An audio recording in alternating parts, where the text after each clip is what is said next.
Dark and delusional, dark and delusional, dark and delusional, dark and delusional. I Tonight, can't think of any good names. tonight we have a special show. We're going to be talking about space. We know space as the last frontier, so this podcast is going to boldly go where no podcast has gone before because Or rather, where every podcast has gone before. we're every single podcast, but we're going in a different way. Wait. This is not a podcast about the button at the bottom of a keyboard. That's next week's episode. Damn. This Okay. is next All right. week's All right. episode. Good to know. We got anonymous podcaster number 3 and say hello for the audience. Hello, audience who I don't even know exists. We have Mazda, who is always here. He's like a guardian angel for our audio. Why, hello? And we have a new guest. We'll let him introduce himself as whatever he wants to introduce himself as. Yeah, hi, I am, you can call me the Tuak Ranger. I'm from the 420th Airborne Division. Holy Garwalk. shit. Holy shit. You must know a lot about space then if you're out from that way, huh? Oh, yeah, I've been, never actually been to space, but, I have this thing called an iPhone and Wikipedia, so, I like to believe I'm sort of like a armchair expert / consultant on the subject. Well, that works out well, because by your means, because this is a podcast that the guest always picks the episode. Tonight we're talking about space, people. So where do you want to go with that, Tuak Ranger? Well, thing about space is that it's really big. I don't know if you guys knew that. And it is expanding at a rate that astrophysicists theorize is actually faster than the speed of light. So, Right, and that's where dark energy comes into play, because dark energy is this supposed force that is responsible for the acceleration of the expansion of the universe. And also, that's a fun side note, actually makes up some 96% of the total mass of the universe. That's a combination of dark matter and dark energy. The combination of dark matter... Oh, hey, sweetheart. You came down here to scare me with a dinosaur? Yeah. Serious? Technical. Hey, honey. It's time for bed. Hey, Farrah. You gotta watch on the couch outside. And you gotta shut the door behind you. But yes, you're right. From what I was looking up today, about 96% of the universe is comprised of dark matter and dark energy, which are two things that humanity has no understanding for at all. Pretty much. The way I understand it is it's something that's purely been mathematically derived. That's true, but I find a simpler understanding for it, whereas, we don't know anything about dark matter. But we know dark matter has a gravitational pull, and we don't know anything about dark energy, but we know dark energy has a repulsive effect. It's like an anti-gravity effect. But mathematically, it don't line up at all, because dark matter isn't even able to be measured in the sense of it has, electrons, neutrons, protons. We don't know what dark matter is, and dark energy is just a theoretical concept trying to explain why the universe is expanding at an acceleratory rate, Or you could sort of look at it and, we have this model of the universe that, laid out by guys like, Isaac Newton and Einstein. And, we've observed telescopes and, our observational methods have become more refined. We see these sort of gaps where it's like, okay, this is the universe as we understand it. Yet, what is keeping this supercluster of galaxies together? Right, and the explanation is the dark energies and this dark matter keeping the energy together. Yep. And what you got in sort of something that we can observe by that sort of merit, but we have no idea what it is. And our good friend Donald Rumsfeld would say it's a unknown unknown. Or no, it'd be a known unknown. Very nice. Yeah, you gotta love a good Donald Rumsfeld reference in the Dark and Delusional podcast. It's very Mm. true. With the current instruments humanity possesses, we cannot even distinguish what dark matter and dark energy really is. We have nothing that's able to measure it. And that's why it sounds theoretical, but it isn't theoretical because we can map out. You know what? I'll have to send you this picture. And it was this web of all the solar systems in the universe and pretty much mapping out how dark matter and dark energy work together, you know? If you look at a picture of the universes on a spreadsheet or a picture, like just, you know, a 2D representation of the solar systems in general, it looks like it's just a huge web, like a huge matrix with every single solar system being a pocket in this matrix. That's what it looks like. Right, well, and that's, you know, what you're seeing there, and you're seeing gravity warp space-time. Yeah, that would make sense. Yeah, you know, if you look at the same diagram, you can see sort of space-time represented in like a sort of like 2D grid, and then it's stored where it bends around gravity, which you know, that's where we get into the real fun stuff, like you know, theory of relativity, and you know, in particular, general relativity, which is where time dilation comes into play. Well, where do you want to go from here? Well, one of my recent, I wouldn't even say recent obsessions, but in my like late teen to like, you know, adult life, I've become really obsessed with I've become really obsessed with faster than light travel, and you know, basically the idea of having like a Star Trek or like a Mass Effect kind of civilization. Before we continue, you mentioned light years and shit. I think it's extremely fascinating that we look so far out to space, but all we're really doing is looking backwards in time. Yep. Well, that's, you know, that's a great representation of how fucking big the universe is. Because, you know, we know the speed of light to be the cosmic speed limit, but, you know, relative to the size of the known universe, the speed of light's actually really fucking slow.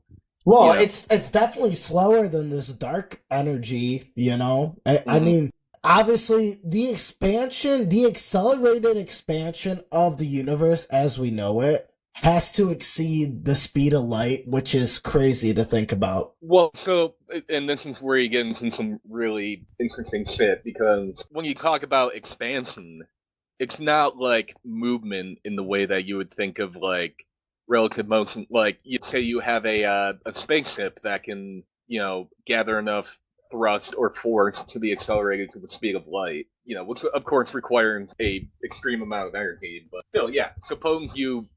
So yeah, the thing about the expansion of the universe, and you know, compared to, you know, like faster than light travel, you know, you're talking about projecting something through space, you know, at a certain velocity. Whereas the expansion of the universe, you're talking about the creation of matter, and that doesn't, you know, obey the rules of motion per se.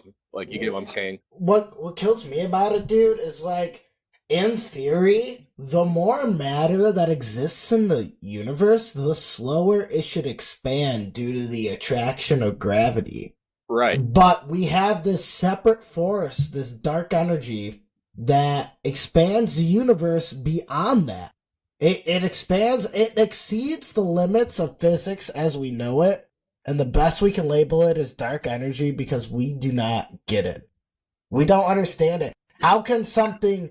The more matter that exists, the more mass that exists, the more gravity that exists. Yep. That's a correct statement, right? I'm not tripping. That's Yeah. how it works. Yeah. So to have a force that is not only to propel this mass away from each other, but to accelerate it, that's wild to me, dude. But That's that's fucking the thing. straight Like, up you know, wild. when you're talking about like galaxies moving farther away at the speed of light, they're not being accelerated. They're being expanded. But Right. you know, if you measure like distance versus acceleration, like, you know, like the distance being created versus, you know, distance that you could theoretically accelerate, it is technically faster than the speed of light. But again, these galaxies, they aren't being accelerated. I meant Like- they were being accelerated with the they're not. expansion. They're not being accelerated with the Are they- expansion. Are they like being stretched across space time? Yeah, that's exactly what's happening. Well, that's even crazy. Are you saying like universes are stretched? Not is that what you're saying here? Do Yeah. I understand that right? Yeah.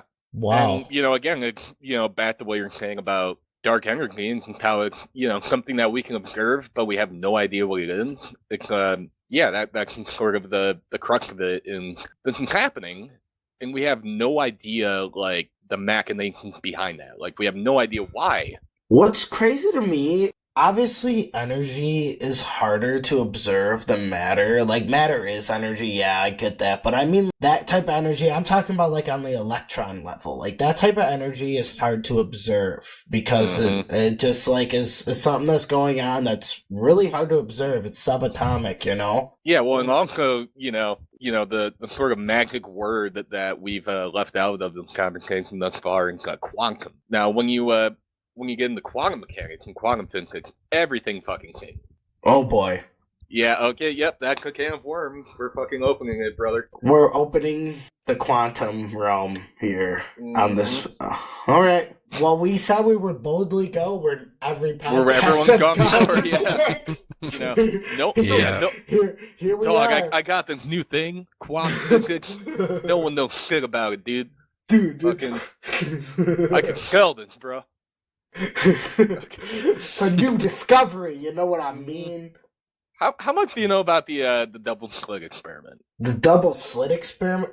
Is this different from, like, Schrodinger's cat? Well, so Yes. the double slit experiment walked so Schrodinger's cat could run, but it's like kind of along the same line. So the double slit experiment, and I'm just gonna disclaimer for whoever may be listening. Before we start, is this the one that had to do with, like, lights shining through two slits and shit? Yeah. Yes. Okay. Then I'm remembering it. Let my high and drunk brain, let my neurons fire here, and I'll remember what fucking happened here. Damn it, I promise. But no, go on and explain it, because it'll All be right, quicker. so for those of you that don't know what the double slit experiment is, I'm just gonna, quick disclaimer. I'm not an astrophysicist.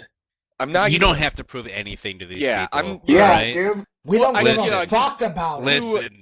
There's We gonna tell them be not to some- like and subscribe, and guess what? You of all people subscribe to the podcast. And you know what? And Yeah, someone yeah, else, okay, all right. someone else left a like. And I tell you what, audience, if you keep that crap up, we're gonna end this entire thing. So knock it off. I swear. Test So, me. Test us. We're not even kidding. Yeah, we know. we're mean to ourselves. We're inverted, man. Like, you guys liking and subscribing our content hurts our feelings. Do you know what that means in this day and age? You hurt Yeah. my fucking feelings. It's more important than church. This is. It has nothing to do with feelings. We just don't want them. We don't care about We you, don't want audience. feelings. That's what really the thing is. We just don't care. So don't even think about commenting. Too. Yeah, don't even think about it. Oh, dude, I don't even know what would happen if we got a Oh, comment. don't you do it. All right, getting back on track. We got a What the fuck were we talking about? double Um, slit Quantum experiment. mechanics. Double Oh, slit, yeah. So yeah, This is like why I we said- have 2 extra people here. This is great. Look, This okay, is why- so all right, yeah, we were just explaining the double slit experiment and quantum physics. The abridged version. So basically, these two guys, one was like the 30s or 40s, I don't fucking know, but they observing photons being fired at Hey, before we continue, how are photons observed? well, photons are light. Yeah, I know photons are light, but what are they observing through Well, like so a they were, microscope or? Now I think they did this through like an X-ray, like Okay. well no, so they're not observing the physical particle, in like the Right. way you would observe like an amoeba with a telescope. They blasted light onto like some sort of Photoreactive like surface. yeah photoreactive substance, like kind of like an X-ray, Okay, And I gotcha. Yeah, I think they were shooting X-rays. Yeah, they had the X-rays on one end, they had the photovoltaic substance on the other end, and in between they had like a opaque board with 2 slits cut out the middle. When they observed it, and ran the experiment. The photons they got through the two slits, and they were exposed on the film layer in like two like perfect slits, right? Then they one of them had the idea to run the experiment again, only this time they weren't going to record anything. They weren't even going to observe it themselves. They were just going to run the experiment and then see what the results were afterward. And what they found is that these particles, these subatomic particles, they behave differently when they're being observed as opposed to when they're not being observed. Dude, it's just like Schrodinger's cat. Yeah, They found that there was several other lines besides the two when they were not observing it. There's a pattern. No shit. Yep. Yeah. So yeah, the sort of conclusion that we derived from that is that matter, and by extension reality as a whole, behaves differently when you're not looking at it. Dude, that just goes back to the good old, like, does the bear make a sound when the shit's in the woods if no one's around to hear it? It really does, though. It really does, doesn't? It's like the same Well, metaphor. the bear would be around to hear himself, so just Oh, yeah, that's well, fair. that's being an observer. But, that's like when people are talking about, the nature of reality and, what the fuck all this shit really is, like, people seldomly bring up, in particular the double slit experiment, but, more broadly, like quantum mechanics as a whole. And we have recorded evidence that our baseline understanding of what the universe is and how it works changes depending on whether or not we're looking at it. Us observing a distant planet, that outcome of that planet is different whether we observe it or not. Because that's all light. That's all light, right? We're looking fucking... Well, no, it gets even weirder than that, man. It's less so that, like, we're affecting the outcome by observing it. It's just that reality is intrinsically different when we observe it. it really gets down to that quantum level specifically, though, too. Like at the larger scale, things behave, according to classical physics. So, all the different forces are interacting and they have an equal and opposite reaction going on. But also to the point, like, that's all stuff we've observed. Like every, That's entire true. understanding of physics, right up to the the quantum era, that's all data that's, based on recorded observation. So I can't argue with that. So, like, yeah, you sort of, if you're picking up what I'm putting down here, yeah, it's not even, I'm not even saying that our classical understanding of physics and reality is wrong, but, more so that, hey, there's another layer there that we don't quite understand. And that's the biggest takeaway from quantum physics is that we, it's just like the dark matter and dark energy thing. This is the whole realm of reality that we've observed, and we have no idea how it works. It's fucking magic. Something I heard a teacher once say, this is going to sound like a little, out there, but this was a physics teacher that was talking about somebody's theory that basically when it comes to the quantum mechanical level, consciousness collapses the wave function into one reality, which is kind of wild. Now, I don't know what that means. I'm assuming, I think I know what the you're quantum getting at. level in our brains, but still. I can say one thing about that, is that consciousness is observation. As we observe things, we are conscious of what we're observing and ourselves. That is my note on that. Yeah, it's kind of hard to track of what it all means, because there's also like the whole complexity of the how the instrument is sensing stuff. Well, now this is a photosensitive film, but they did another experiment that was, I think, an optical sensor too, and it still had the same thing. Well, you're talking about the double slit experiment? Yeah, well, that's the thing. Yeah. This experiment has been replicated multiple times, and every time, it's the same conclusion that reality changes depending on whether or not there's an observer present. So what does that mean, really? Like, no one knows. No one knows. In that kind of particular experiment, like by taking the action to observe light. Well, light is already crazy, right? Like, Yeah. the fact Mhm. that it is a massless thing that behaves as a particle and a wave at the same time is wild, right, in and of Mhm. itself. But like in that particular experiment, they were by observing just observing it, they were collapsing that wave part of its character and forcing it to be, a particle, which is just really weird to think about, you know? It is. It's so fucking strange to fucking think about, Mhm. man. I mean, even if we can't prove anything else, obviously observation has an effect on what we witness. And that's crazy to think about. And, like, realistically, that should not be the case. The wildest thing in the quantum world to me, though, I gotta say, is the idea of quantum entanglement. Now, I don't know if you guys Yep. are familiar with this, but the quantum world's just super weird. Quantum entanglement. First of all, the fact that Einstein called it spooky action at a distance Mhm. is Wait. kind of amazing. If I'm not wrong, this is that phenomena where, like, doing something in one place can have an effect on something in another place. Yep. Yes. If Yeah, alright. if two quantum particles are entangled. Right. Somehow they have to. It's like a balancing act of two particles, and physicists can somehow basically link them together, so that way interacting with one of them will interact with the other one. Mhm. But the crazy thing is, once they are attached to each other through that whatever that entanglement process is, you could separate them incredible distances, these particles, Yep. and actually have them still interact. Now, So, how do directly, we which know? is How do we freaky. know a certain pair of particles is entangled? I believe we've actually observed this phenomenon before. I feel like we've done experiments with quantum entanglement before, right? I don't know. I mean, I actually don't know.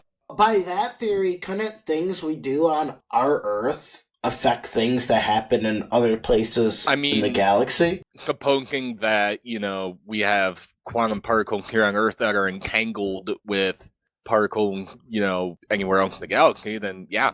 I can tell you that Absolutely. in 2022, there was a Nobel Prize in Physics that was awarded to Aspect, Klosser, and Zellinger for experiments with entangled photons establishing the violation of Bell inequalities and pioneering quantum information science. And I knew what all of that is.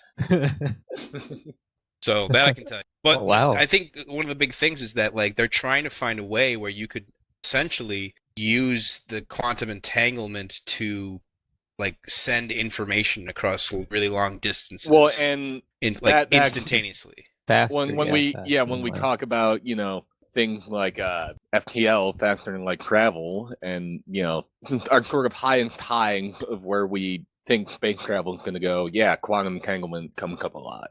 Oh, Even though we hardly know how it works, we're just kind of monkey pressing button, waiting for a result. You're right about that. By inferring that particles can be entwined and then separated great distances and then still have a reaction on each other, that would kind of like provide the notion that like that there was no space between those particles even between a great distance. Either they have to have some way to communicate over a great distance to be able to have an effect on one another, right?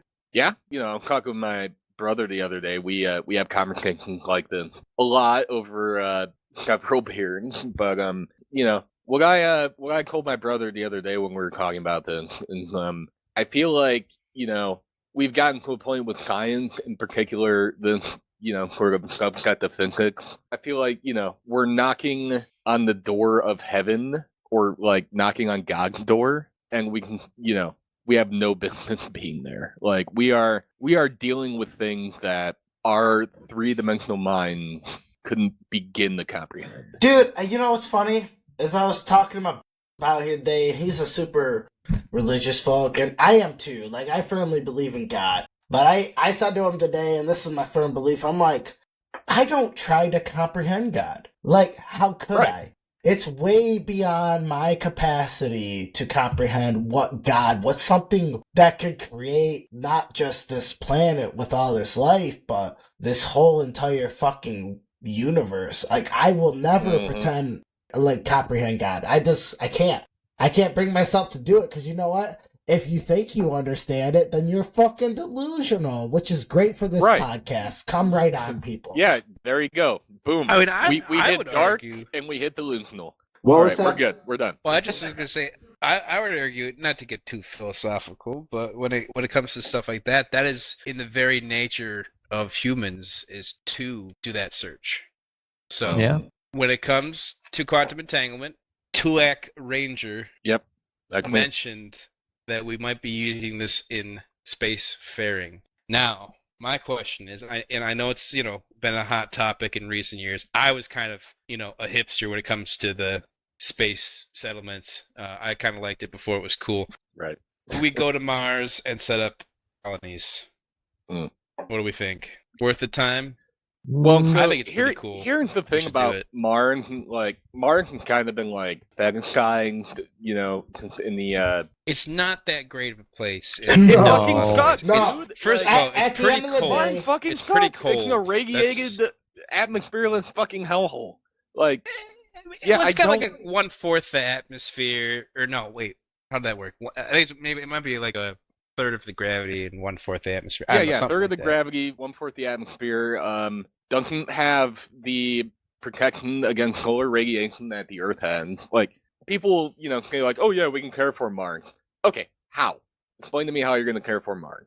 Well, Yeah, one of the no, we one can't of the even less crazy terraform our own options- Earth. We can't even terraform our own fucking Earth. We Yeah, can't well, terraform another fucking planet. Sure we Here's the can. thing. And here's what boggles my fucking mind about the Mars shit is you got people. I'm not going to mention names because there's one guy who I want to mention, but Yeah, don't that do would it. make it political, and I don't want to do that. You're right. We are trying to stay non-political on this podcast, And so that that's is a smart totally call. fair, I understand. So what you're saying is Elon Musk said something. Okay. And- Okay. Thank you. Thank Listen, and that's why I prefaced it by saying I liked it before it got to be all mainstream. you. All right, Thank because you, Greg and Co.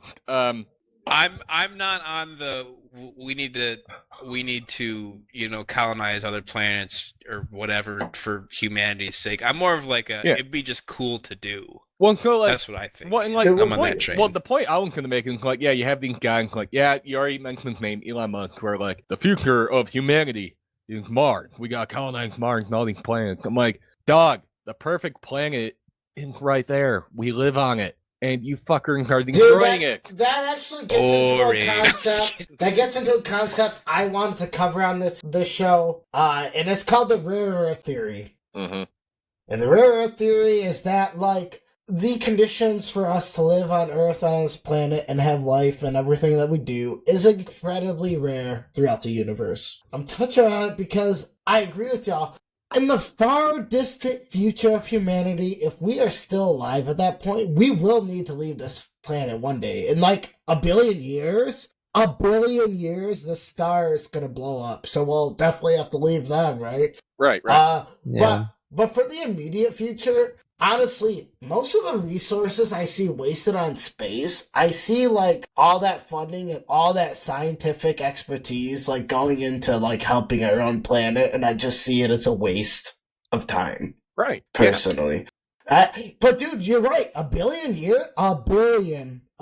fucking years from now, we will need to have the need to leave this Earth and solar system and go other places to survive as Well, a and- species. So here's my perspective on it. To me, colonizing the galaxy, that's sort of like a reward for getting our shit together here on Earth, right?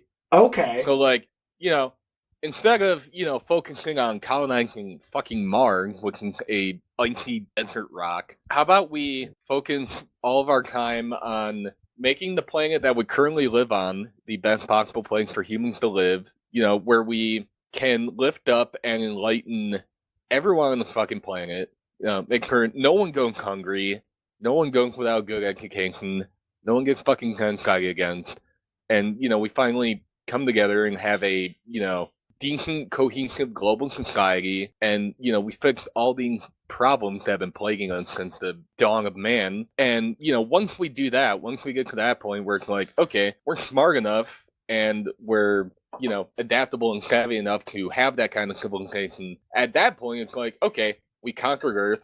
Where next? I think we could do both at the same time. I mean, I'm a little bit more pessimistic as to the long term thing because I just human beings screw things up. Yeah. Right.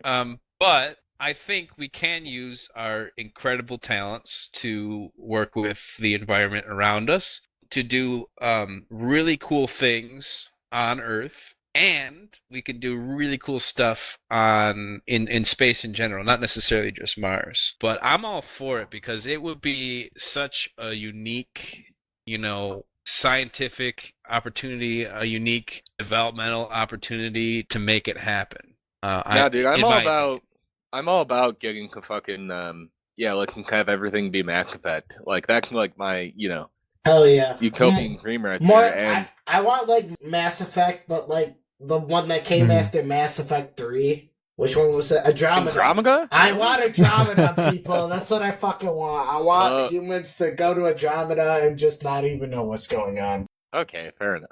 Okay. Now, so I feel like that's a great segue into faster than light travel, which is something that's been on my mind quite a bit lately. So does before we begin that, does faster than light travel involve quantum entanglement? Well, so for starters, I feel like a lot of people when they think of like, they try to conceptualize in their mind what faster than light travel looks like. They can think like, oh, it's like, yeah, you're driving a car across the universe and you can go really fast and you get there. It's not like that at all. Because like for starters, if we're talking purely acceleration here, like we haven't tried to even do constant thrust in space. Like, because the way space travel currently works, like say you wanted to go to the moon. What you do is, you use rockets to get into orbit. You use orbital mechanics to slingshot your spacecraft toward your destination. Then you use thrust to break orbit, and then when you leave orbit, you cut engines, and then you can let perpetual motion propel you toward where you want to go. And the reason for that is because you don't have enough fuel for constant acceleration to your destination. Like, with our current, rocket fuel technology, in order to constantly accelerate to the moon, like, you wouldn't even have the tanks on board your spacecraft that are, that could hold that amount of fuel. Like, you would run out, like, immediately. So, before you even got to the moon, right? Right. And also, it wouldn't be needed at that point anyway. I mean, if, right. I guess if you really just want to get there faster, you could do it, but, like, why bother, spending a bunch of fuel? Like my point with that though is that, like we haven't even gotten to the point, like we don't have technology that is comparable to constant thrust, which, applying a lot of G-force to the spacecraft. And, the thing about G-force and the human body is that they don't always, mix well together. Like, we live under No, dude, most people fucking fall apart after experiencing like G4 forces. Like that's too much for most people. Yeah, and, like remember the Graviton at the carnival? Like, yeah, but beyond that, dude, like the people that fucking pilot like fucking jet airplanes and shit. They experience like G4 forces, and I believe G5 is like the next setup or whatever, but whatever. Those people go through incredible training and body endurance just to handle those G-forces. Like, those G-forces are no fucking joke. Those Mach G-forces are like the speed of sound, by the way. We're talking about the speed of light. Yeah, dude. Like, and it's crazy. Even if we could travel at the speed of light, I just knew this off the top of my head, trust me. The next closest star to us, you motherfucker. besides the sun, the next closest star would still be 4 years of travel away. Well, and that's at full Which light is crazy. speed, not even like half light speed. This is full light speed too. Yeah. I mean, but there also is like that. I forget. I don't know the exact science behind it, but I know when you're riding on a train and going like 120 miles per hour inside the train, it feels perfectly normal. Yeah, that's inertia. Inertia. Yeah, Yeah. all right. Yeah, let's talk about inertia and how we would so inertia would obviously have a huge play if we were trying to traverse the galaxy here. Well, so, and this is what I'm kind of trying to get at with faster than light travel. Like, Okay. in terms of accelerating something to light speed, like, that's just not going to happen. There's, not only does it require infinite energy, but, even if we were able to amass infinite energy to propel a craft at light speed, the G-forces alone would rip us the fucking shred. So the question becomes, how do you travel light speed or faster? Well, I have the answer. what you got? Dark energy. If you were able to repel Well, force, and I mean, that's a great segue into the Alcubierre drive. what did you say? Alcubierre? Yeah, Alcubierre. Alcubierre. I don't know. So is this like a theoretical drive? Yeah. So it's basically a theoretical drive. So by drive we mean motor. Like this would propel a spacecraft. Like a quote unquote engine. Okay. Right, and it's based off of Star Trek's warp drive. Okay. And the way it works, and this is where it gets, really interesting, talking about, acceleration versus expansion, like we got into earlier talking about dark energy.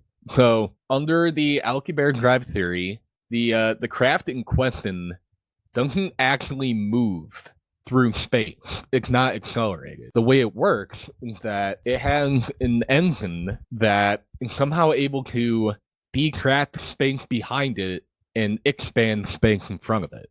So by diminishing the space behind it, it moves forward through space? So, imagine, trying to think of the best way to describe this. Like picture, like, a baggie full of water, and there's, like, an air bubble in it, right? Okay. So you press the water around the air bubble, it, like, propels the air bubble, like, across the bag, right? Okay. Or, like, a tube of toothpaste, even. Like, you know how you have, like, a little bit of toothpaste at the bottom of it, and then you, like, squeeze the bottom, and then that force sort of inserts it to the top of the tube of toothpaste. So by compressing the space behind the craft, it goes forward? Yep, and then expanding the space in front of it. But, how would that work, though? Well, what is the theory behind that? How that would actually work? Well, it's based a lot off of relativity and what we know about space-time and how it, stretches and detracts. Okay. Again, going back to, why is the universe expanding faster than light, but that still somehow doesn't break the cosmic speed limit? Right. Right? You get what I'm saying there? Yeah. Oh, yeah. I get it. So, yeah, the theoretical drive functions that way, where you're technically not moving the craft. You're not accelerating it the way you would like a modern rocket through space, but you're sort of putting yourself in a space-time bubble to where, the rules of space-time relativity don't affect anything in that bubble, and then you're bending space and time around it, and as such, you're sort of like, I don't even want to say propelling because that's the wrong word, but you're sort of, navigating through space-time that way. Damn. Mm-hmm. That's interesting. I mean, when you think about it, that's interesting. But that also seems like technology that would have to have understanding of what dark matter and what dark energy is. I was just gonna get to that, brother. Oh, jeez, you already got all the dark shot. The guy that designed this fucking thing, Alcubierre himself, he said, in order to power it, you need what he called exotic matter, which is some kind of theoretical matter that can, bend space and time and have infinite energy that can, work the way that he needs to for the craft to work. And that exotic matter could very well be dark matter. And again, going back to what we said earlier, we can observe this thing, but we don't know what it is. And it could very well be a, element that we haven't discovered yet, or a subatomic particle we haven't discovered yet. It very well could be, but I honestly probably think it's a combination of this dark matter and dark energy. Those are two substances that rule 96% of the universe, and they are not understood. So to traverse this gigantic... The universe is so big that we can't really, like, our human brains can't really comprehend how big it is, because the biggest thing I've ever seen is an elephant, right? Like, the biggest thing I've ever seen is a tall building, right? Also, we haven't even, we know the universe is quote unquote expanding, but it's not like we've found the the end of the universe or anything. Like, No. the infinite universe theory still very much applies here. Like, the universe could still be infinite, which is fucking crazy to think about. Yeah. No, it is crazy. So, like, what's the farthest? I know we get pictures of far off galaxies and shit. I know, like, one of the Voyagers has traveled beyond the solar system. Like, what's the farthest we've ever physically been? Yeah, it'd be the Voyager probe, which The Voyager 2, right? Think yeah. so, yeah. Yeah. It'd be the But yeah, Voyager so- 2.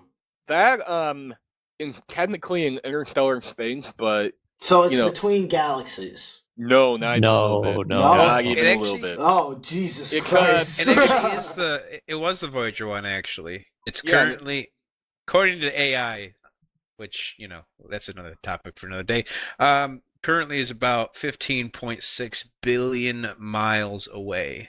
From our And it's the solar first system. and only spacecraft to have entered interstellar space, because Yeah. it was launched in like the 70s. Yeah, 70s. Now, hold So, on, hold wait, on. before we continue, can someone Number seven. define what interstellar space means in this conversation? Out of our solar system. So Yeah. it's out of our solar system. That's all. it Yeah. means, Which is pretty much. actually not even that incredibly far. No, No. I mean, compared to at least Sinclair Milky Way galaxy, like, yeah, not even a little. bit. Yeah, so this whole time I've been playing Space big. Universe Sandbox. Oh, I know. Oh god. We talked about Yeah. this on the first episode, bro. Mm. Yeah, I've been just playing. It's crazy to think how big like our solar system could be, but like imagining a sun as wide as our solar system. That's insane. And that exists. Yes. There are stars that are as wide as our entire Yeah, solar like, system. What's that one? It's Canis Majoris, I think. Canis Majoris? I think that's what's called. I could be very Okay. wrong about that. It's okay. But yeah, it's the biggest star we've ever observed, and it's a good like. All right. So yeah, the star in question, VY Canis Majoris. Oh, you were right. Yep, it's a red hypergiant star in the constellation Canis Major, and one of the largest known stars in the Milky Way, estimated to be 2,000 times the size of the sun, 2,000 times the size with a of our diameter sun. of nearly 2 billion kilometers. In its prime, it was still bigger than the sun because that's how stars work. They get Yep. they get bigger. Yeah. Like, I think they collapse it into the white dwarf at some point, and They then the black do, hole they finally. do. But that's 100% true. But during the prime of a life of the star, the most thing to me is the fucking star is producing so much force with nuclear fusion. Mhm. It's just producing so much outward force, but it still has enough gravity to keep a fucking shape. Yeah. Right. That's incredible to me. Like, think about that force. It's greater than anything we will ever experience on this earth. It's wild. well, it's funny you should mention that, because this is a little side note. They're getting closer and closer all the time to producing fusion on Earth. What do you mean reducing fusion? What Producing. producing? So they are Okay. trying to find a way to do fusion Mhm. on Earth to make energy. So they're trying to combine hydrogen and helium fucking atoms like suns do? Not quite. They're more so, like the Large Hadron Collider, smashing atoms into each other. In a It's way not- that releases energy, right? Mhm. So Yeah, and the key is we can get a fusion reaction, a nuclear bomb into fucking fusion reaction. The key is to get a sustained fusion reaction. I think, And well, nuclear bomb, I think it's a fission. fission of an Yeah, because aren't you Yeah. You're splitting an atom. You're splitting to- an atom in that case. Yeah, alright. But You're they're not fusing. very similar. Yeah, dude, like our sun in our solar system literally fuses combines hydrogen and helium atoms together. Yeah, smashing together. Yeah. And so they're Yep. trying to do that so that way they can produce. If they can stabilize it, that's the biggest problem. It can produce incredible amounts of energy, right? So Yeah. and I say, what could possibly go wrong? Well, we got pretty drunk, or at least some of us got pretty drunk, and this episode went way too long. So I split it up. If you know how to count, the second episode comes after the first one. Don't like, don't subscribe, don't comment, but have a good night.